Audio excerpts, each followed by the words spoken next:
So, ayan guys, may nag-request na magluluto ako ng gulay na na-miss niya. Siyempre, hinimay-himay ko yung mga gulay. And then, ginisa ko siya.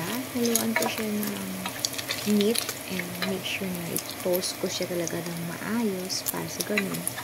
Maaamoy na talaga yung toasted na meat na halo ng gulay. And hinalo-halo ko siya.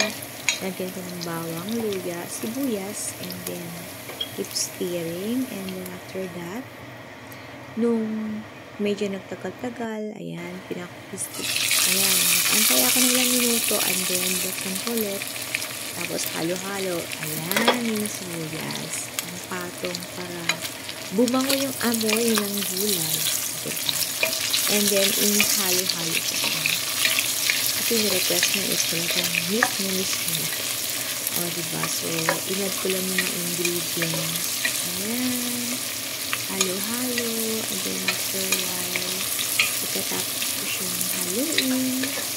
Alright. Ipapause ko siya.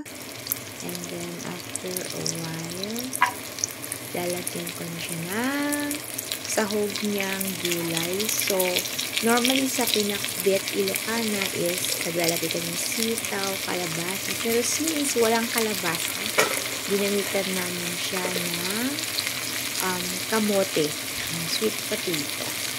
Diba?